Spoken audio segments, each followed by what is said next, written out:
The Alcatraz escape, the men who vanished forever, in the heart of San Francisco Bay, where the cold Pacific winds whip through the Golden Gate, and the city's glittering skyline taunts from afar like a distant dream of freedom. Just out of reach stood Alcatraz Federal Penitentiary, a bastion of unbreakable isolation that had been opened in 1934 as a maximum security facility, specifically designed to hold the nation's most dangerous and incorrigible criminals, dubbed the Rock, not only for its unyielding concrete structures but also for the sheer, jagged cliffs that plunged dramatically into the shark-infested waters below, with a reputation that was absolutely ironclad because no one had ever escaped from it and lived to tell the tale.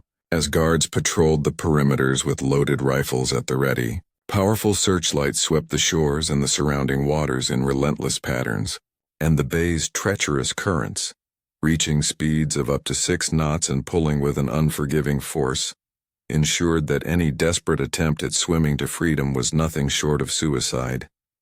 Yet on the foggy night of June 11, 1962, 3 determined men challenged this enduring myth. Frank Lee Morris, a brilliant bank robber whose history was riddled with daring escapes from lesser prisons; John William Anglin, the elder of 2 brothers hailing from a poor Georgia farming family that had shaped their resilient spirits; and Clarence Anglin, his loyal younger sibling, both of whom were seasoned criminals and exceptionally strong swimmers honed by years in the swamps, aided by their fellow inmate Alan Clayton West, who played a crucial role in the initial planning but ultimately could not join them.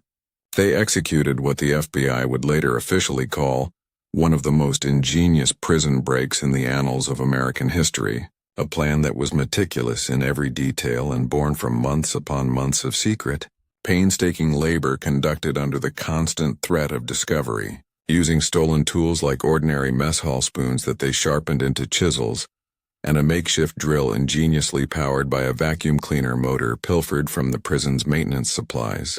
They slowly and methodically chiseled through the thick concrete walls of their individual cells, widening the narrow ventilation grates just enough to squeeze their bodies through the tight openings.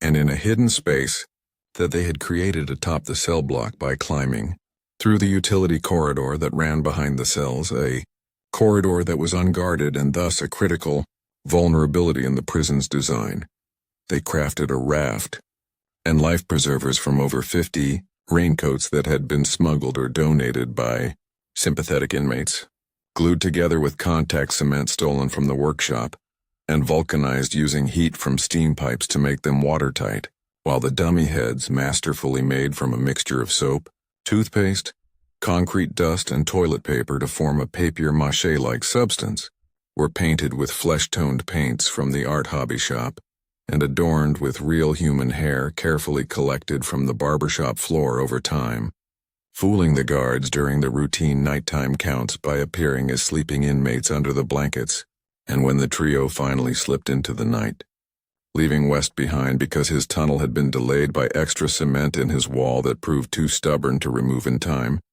they vanished into the bay's impenetrable darkness, with debris from their gear such as a paddle, a wallet containing family photos, and life vests deliberately left to wash ashore days later, leading the authorities to presume that they had drowned in the frigid waters. But since no bodies were ever recovered despite extensive searches, this sparked decades of speculation, reported sightings across the globe, and elaborate conspiracy theories that continue to this day. Did they truly perish in the frigid waters that averaged 54 degrees Fahrenheit and were known to induce hypothermia within minutes? Or did they somehow make it to shore and live out their remaining days in anonymity, perhaps in South America as some theories suggest? This story delves deeply into their lives, the audacious plot that required genius-level planning and unyielding determination, and the enduring mystery that blends undeniable historical fact with the dramatic tension of their desperate bid for freedom. As Frank Lee Morris was born on September 1, 1926 in Washington, D.C., into a world marked by profound instability from the very beginning, his father abandoning the family early on and his mother, unable to cope with the burdens of single parenthood, placing him in foster care at the tender age of 11. bouncing between various homes where Frank learned the art of self-reliance the hard way through trial and error, in a system that offered little support. By the age of 13, he was already committing minor crimes such as stealing bicycles and breaking into cars, simply to survive on the unforgiving streets, his intelligence becoming his greatest asset, with IQ tests later estimating it at an impressive 133, placing him firmly in the genius range and allowing him to outthink many of his pursuers. But without proper education or positive opportunities to channel this intellect, it twisted toward cunning schemes and criminal enterprises. At 17, he was arrested for narcotics possession and sent to a reformatory where his pattern of escapes began to emerge as his signature move, breaking out of several facilities only to be recaptured each time, but learning valuable lessons with every attempt.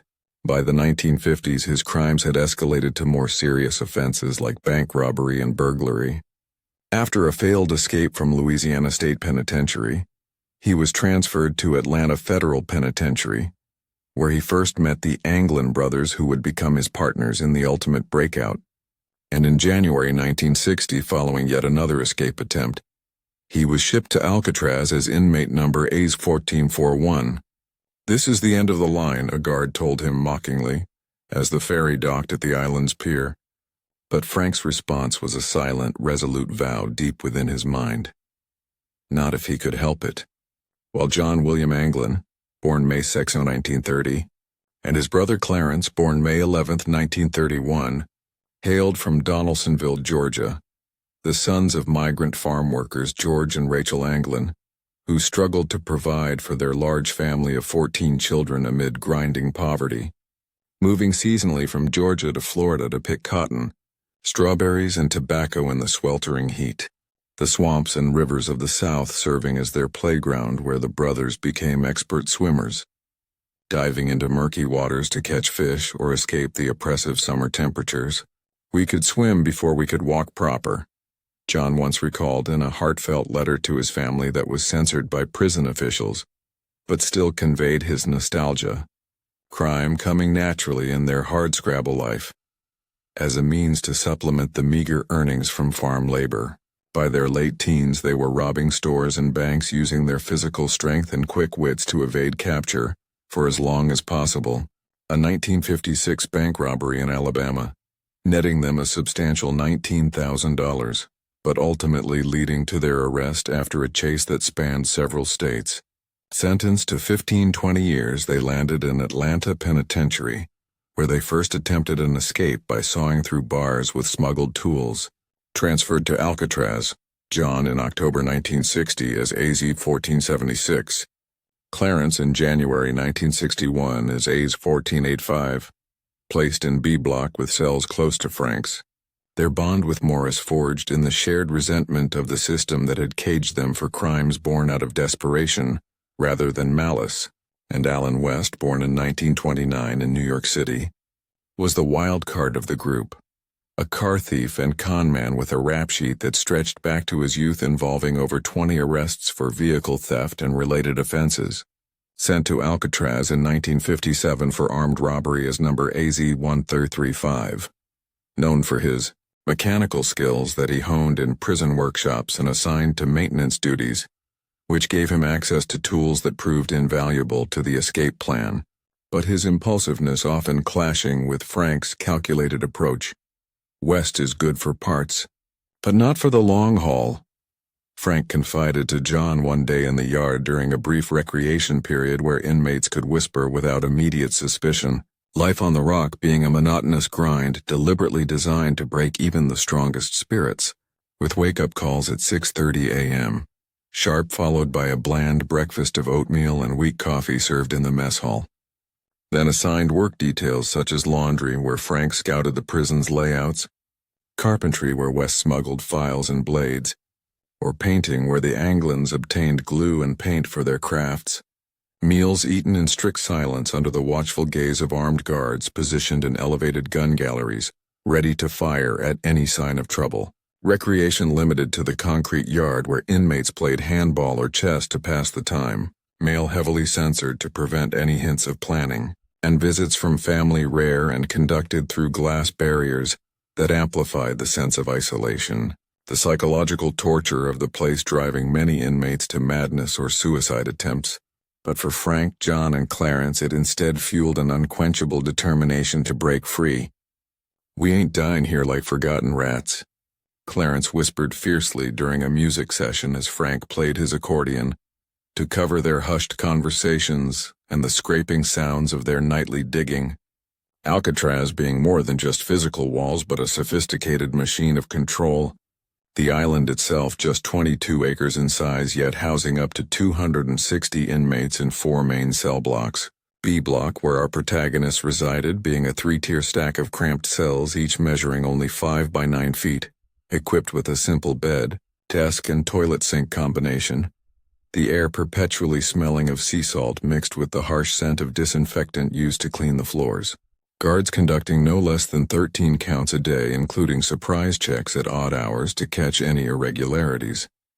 Any infraction, no matter how minor, meaning immediate punishment in the hole.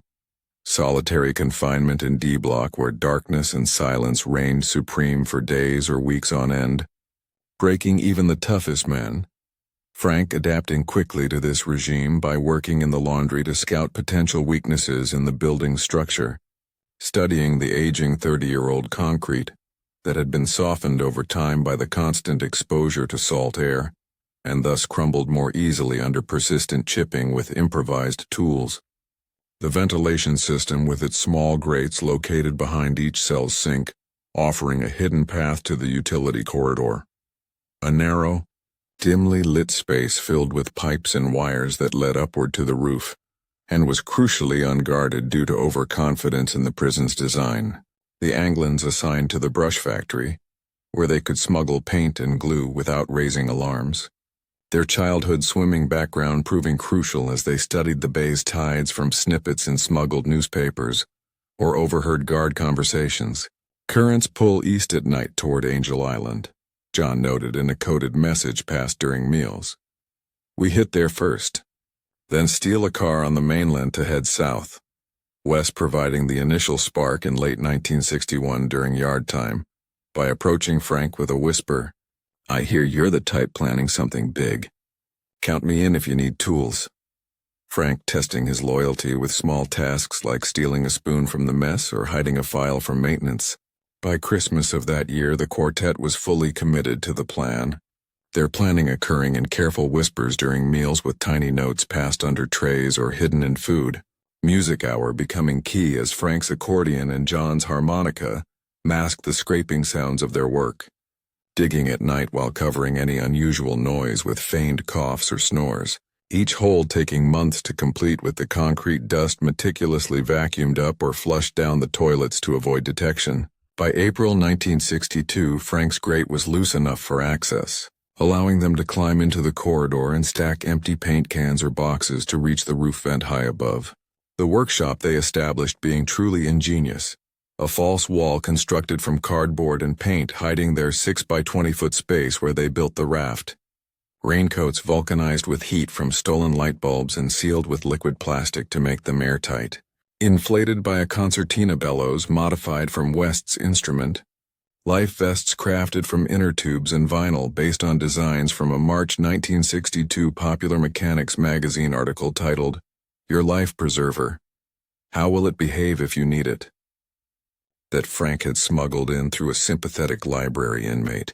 Paddles fashioned from scraps of plywood and screws pilfered from the carpentry shop. Dummies created as masterpieces of deception. Papier-mâché heads molded from the mixture with paint from the art hobby shop to match skin tones and hair from the barbershop floor to add realism. Tensions rising inevitably as West's hole lagged behind due to unexpectedly reinforced concrete in his wall. "I'm close, just a few more nights," he insisted. But doubts grew among the group as the summer tides approached their optimal window. Frank drawing detailed maps on scraps of paper hidden in his cell. Escape to the shore, steal clothes from a nearby residence.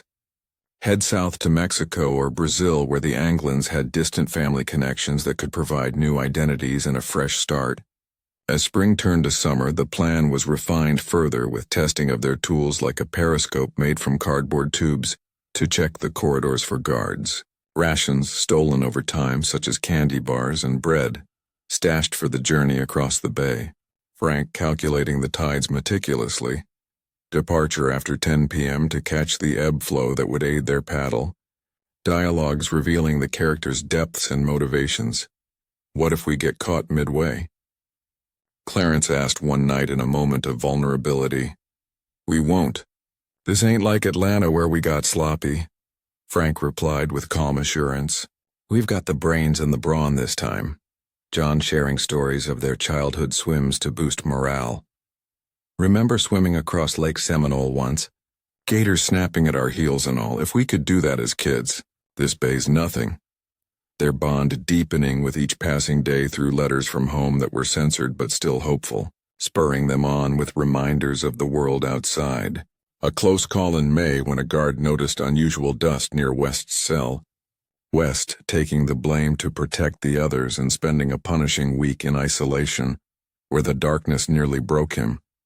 "Owe you one for that," Frank said upon his return, gratitude forging even stronger loyalty. By June 8 the holes were ready except for West's, which remained problematic. "Go without me if you have to," West said reluctantly, the trio agreeing but promising to wait as long as possible. June 11, 1962. Arriving with a thick fog blanketing the bay and reducing visibility to near zero, perfect cover for their bid. Dinner that evening being the usual stew and bread that tasted like cardboard. But they ate with feigned normalcy. Back in their cells, the dummies were placed carefully in the beds with towels and clothing arranged under blankets to mimic sleeping forms. The last count at 9:30 p.m. passing without incident as the guards glanced cursorily, Frank squeezing through his vent first with tools bundled in a makeshift sack, John and Clarence following swiftly into the dim utility corridor. West struggling desperately. "Can't fit yet, damn the cement. Leave me and go."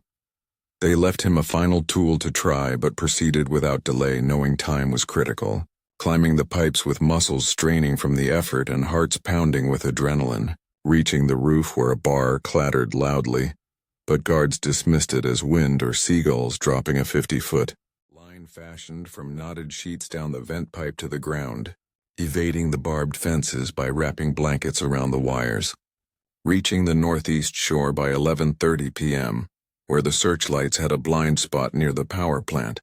Inflating the raft with the concertina bellows until it floated ready, launching into the 55-degree water that shocked their bodies. But they paddled against the currents aiming for Angel Island 2 miles away, waves splashing coldly and biting at their skin.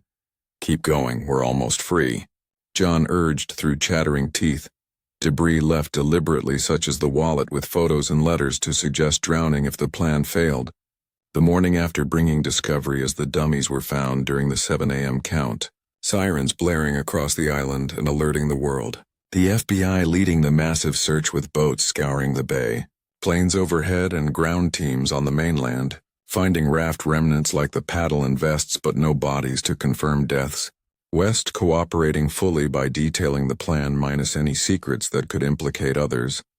The manhunt expanding nationwide and even internationally, with reported sightings in Brazil and Florida, fueling public fascination.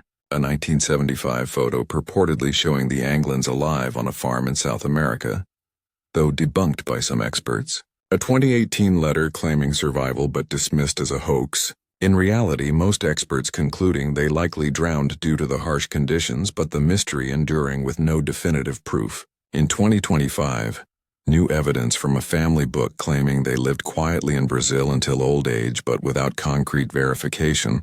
The men vanishing into legend, their legacy, a powerful symbol of human defiance against impossible odds. Alcatraz closing its doors in 1963 due to soaring maintenance costs and structural decay from saltwater. Today transformed into a national museum that draws millions of tourists each year to walk the cells and ponder the escape. The event inspiring countless films like Clint Eastwood's Escape from Alcatraz in 1979, books dissecting every detail, and documentaries exploring theories. Did they make it, or did the Bay claim them as so many before? The whispering secrets of the waves, leaving the question open for eternity. And as we reflect on this tale, it reminds us of the indomitable spirit that drives people to risk everything for a taste of liberty, expanding on every aspect from their childhood traumas that shaped their criminal paths to the minute-by-minute execution of the plan that involved not just physical labor but psychological endurance against the prison's oppressive regime. The guards' routines that they studied like a chess game, the small acts of rebellion like smuggling magazines for inspiration, the close calls that nearly unraveled everything, the aftermath's impact on prison reforms, and the cultural footprint that keeps the story alive in 2025 and beyond. With theories ranging from mafia assistance to government cover-ups, all woven into this epic narrative of hope, ingenuity, and the unknown.